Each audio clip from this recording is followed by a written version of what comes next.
This is the Dove Lady again, and I'm going to be showing you a moving video of the life inside of light, inside of photons of light.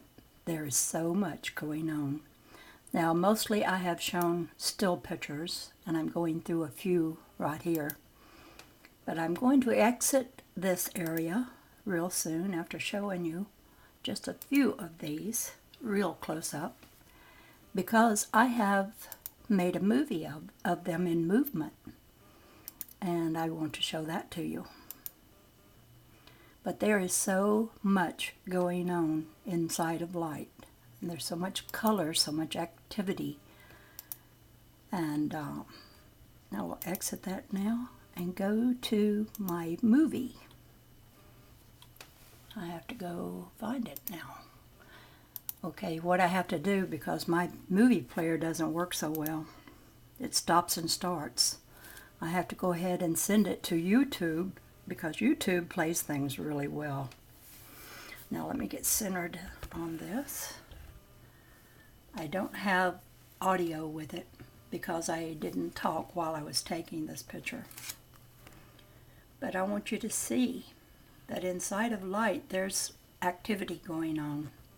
Now I am moving the camera.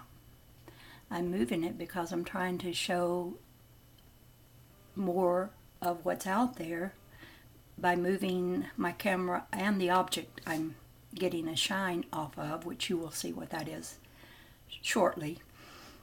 I have to move it around to get more of the spectrum of light that sprays out from the source of light. And so a lot of the things that look like little round rings, and as I move around, some of them seem to be stationary, and others, like the one in the center there, moves around with me part of the time. There's activity going on inside of light, and maybe this is the first viewing of that sort of thing. I can't say that I'm familiar with anyone who's ever captured this before. I have been interested in light for many years now,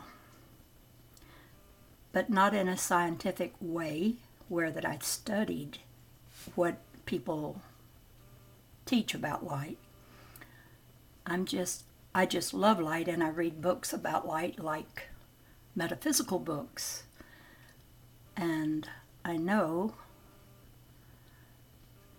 that perhaps I would sound smarter if I had all the technical language that scientists use. But I have a metaphysical background of thinking in terms of light.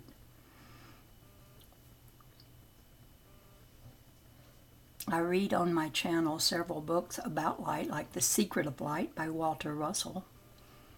And what is so exciting is that in that book, The Secret of Light, he explains how everything is the same substance. It's light. Everything is light, but light shows so many different ways because of the modifications put upon light. And I think the modifications that are put upon light are the modifications that are given it by thought, by actual thought of an entity or a human being. I have discovered that in this light, I can see more and get more intimate with it when I feel emotional about it, when I love it. And I think that's why this has been revealed to me, because I love light and color and form. I'm so in love with color and form and light. And there's the strangest things that I see. I have so many, hundreds, maybe even a couple of thousand pictures of orbs of light. No two of them alike, and all of them so very beautiful. I would be glad to house them somewhere and make them available for anyone who wanted to have them or to maybe get them made into hard copy or blown up real big. So they make beautiful murals.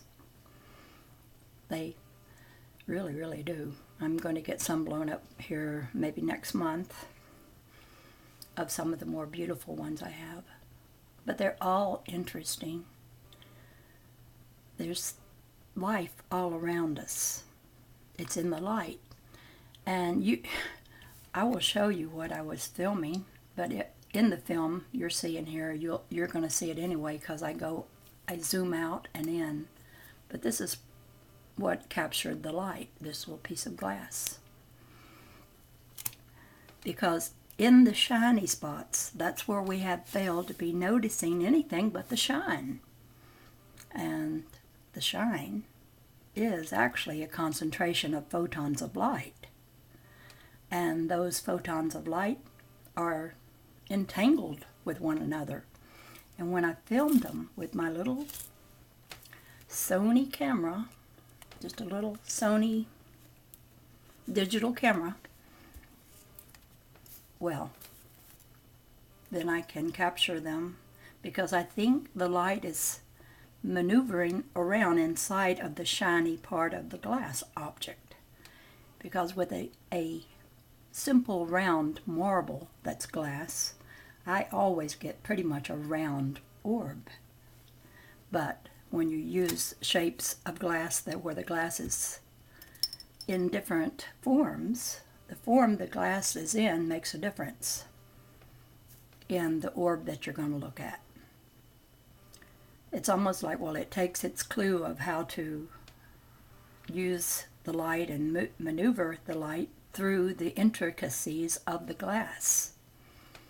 It's making of the glass and of the camera a microscope into light is what it's doing.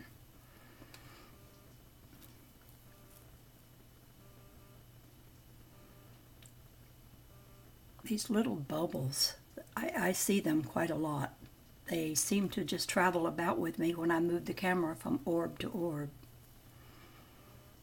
There's so much that surprises me almost every time I look through my camera at light. I see something new and different. I never know what I'm going to encounter there. I will be quiet for a while and just let you look at some of this.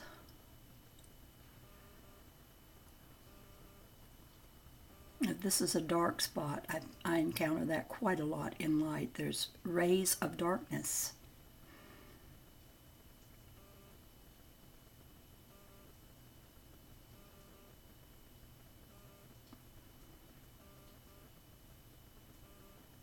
I don't see the darkness as a bad thing, though. I see the darkness as an aid to the light.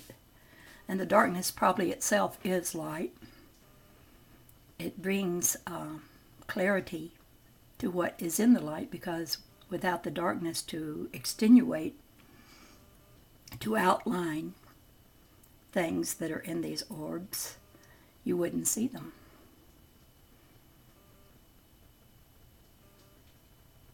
The darkness is the shadow that defines the light. It gives more emphasis to the colors, makes them stronger and more intense.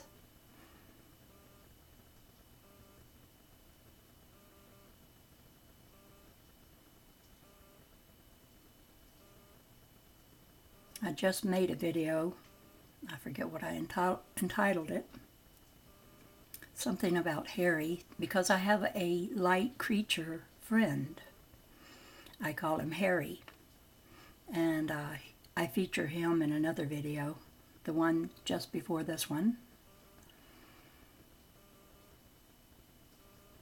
You might want to look at that, because he is definitely a little creature of the light that I feel that I am in communication with. Look at all the little colorful spots. I keep coming back to that one, that particular one, but then there are many, many areas in which color just envelops the orb.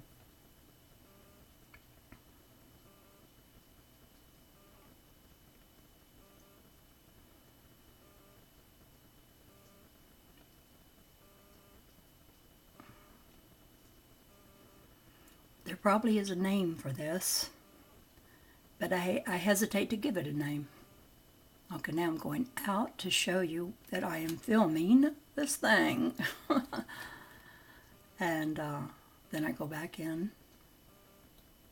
After I show you, there's my light source in the background. And between me and that light source, my camera will zoom in. I love this new camera of mine, and I love the feature that lets you focus in real close. And I don't know if anyone just ever accidentally filmed this, or would anyone even think to film shiny spots. It can be on glass, or it can be on anything that shines. It could be on porcelain or metal, or just about anything that makes a shine where light has gathered. This is my Hadron Collider. You just look at shiny things, already it's collided. Already there is a concentration of light that is entangled. Entangled, I think what it is entangled photons, or entangled atoms. I don't know what to call it. There, I'm zooming out again to show that piece of glass. And zooming back in, and see there are so many orbs, and any one that I go into has a different scene playing out in it of different things. It's like there's so many dimensions, they're numberless.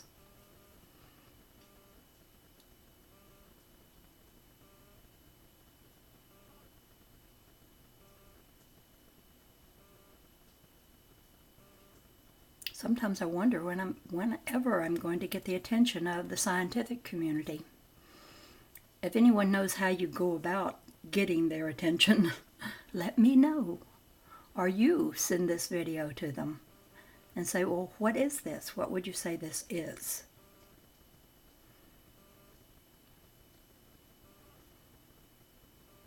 Because surely it is something. Maybe something very important.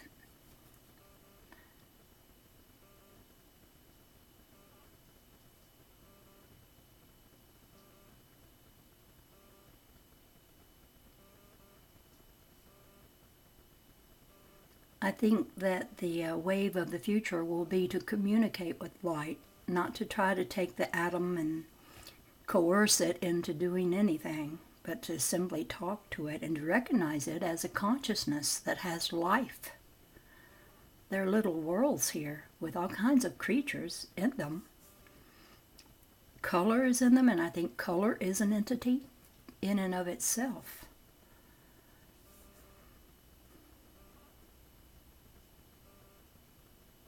I love to talk about these things, but I don't have anyone to talk to much with them about them. Everyone in my vicinity is not interested in this sort of thing. And you can't force a person to be interested in something, that's for sure. Until they're ready, they're just not ready.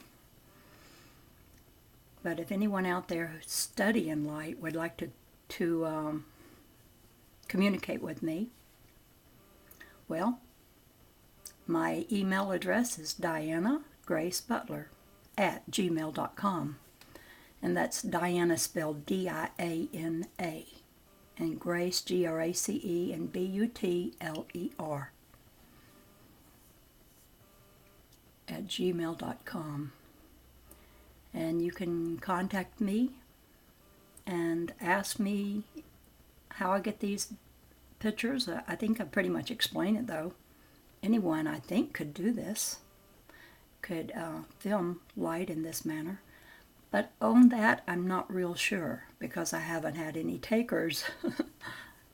I did have one person send me a picture of an orb that they said they managed to get that was very colorful. But I mean intensely work with this light. Study it the way a scientist would. Observe it in many conditions and many ways, and different observers as well. Because maybe the observer has a little something to do with what is seen.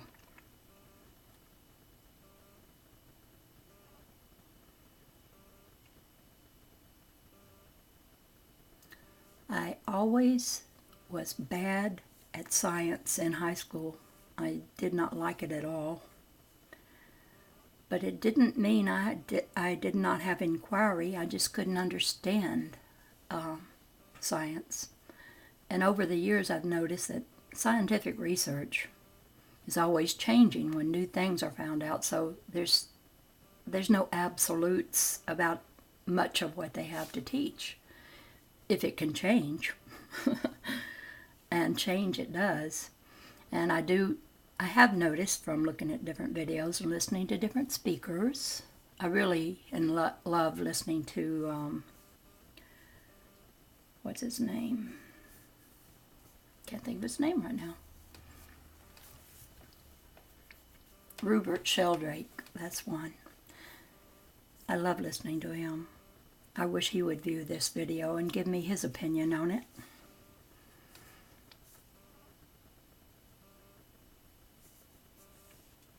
But some of these scientists, and Rupert Sheldrake has run into them, they are so dogmatically sure that their theories are the correct ones, and they tenaciously hold on to a certain theory, almost as bad as religious people with their doctrines. They don't want to see proof of anything different than what they already believe. And that is such a big block. That is the ego coming in and getting in the way of pure inquiry into what is. That is of the ego completely. And I don't think people who delve into the ego that way, allowing themselves not to be blind to other things, I don't think they're going to find out too much, because they have a handicap there.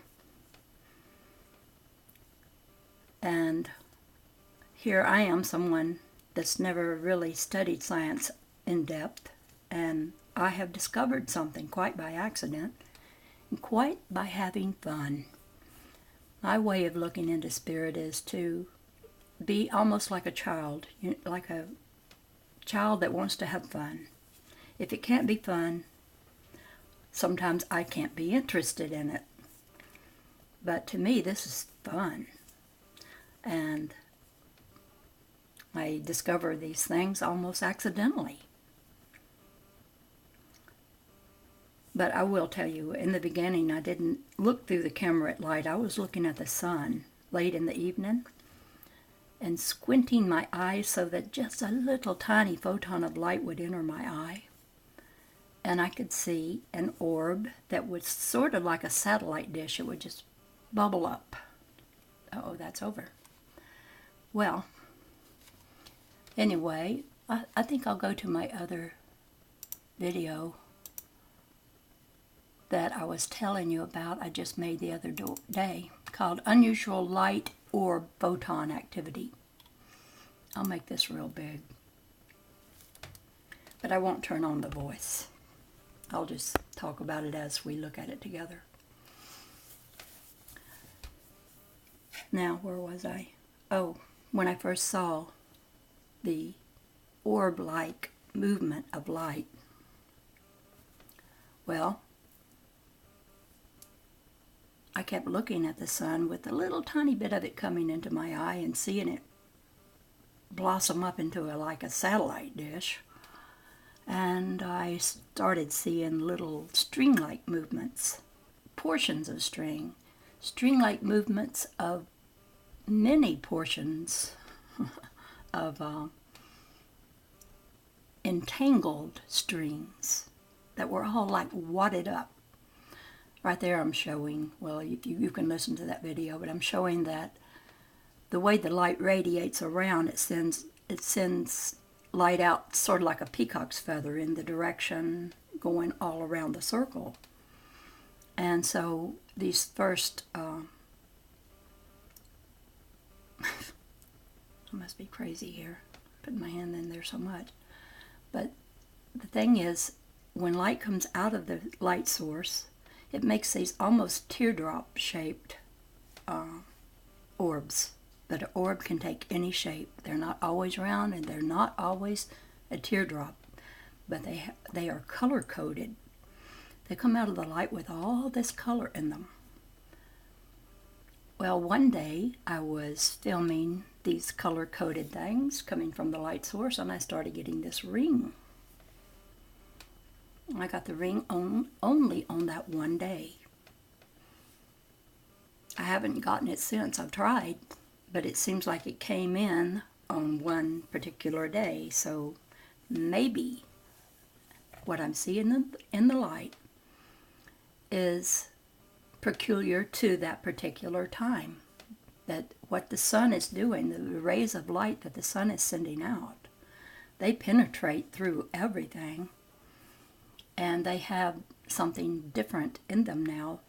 If they did on that particular day, have something different than the usual things I see in the light.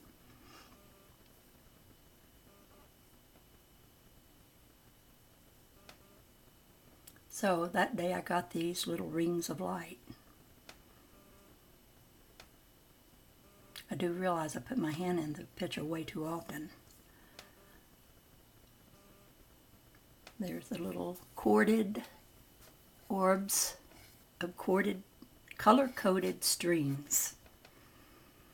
I know there's some controversy out there about the string theory, that everything is connected, we're all one, and we're all connected by little strings. Little strings of light, color-coded, is my guess, because of what I see in orbs. And because of the little bit of scientific knowledge of having listened to so many people speak of this, because now I go to videos and I listen to people like Rupert Sheldrake and Nassim Harriman and different ones and get their views. Plus the metaphysical books I read have a lot to say about light. We need to understand it is a vast subject. But so much of what is true about light is not accepted by modern scientific opinion or people, except that now there's beginning to be people who will get out of the box, think outside the box, and start deciding that yes, there is a spiritual element to this, to everything, and that it is a consciousness. And they might start wanting to know this consciousness better. I'm showing there a little creature that I see when I see my friend Harry. I always see this little creature first. It seems to be in his neck of the woods, so to speak. Well, I'm not going to show this entire video. I hate to make such long ones. People don't want to listen to a really long video. But I will put this video as an addition, a response to the other video, so you can see and hear this one. I don't have it where you can hear the voice right now. But this is the Dove Lady, over and out. I'll see you again. Bye-bye for now.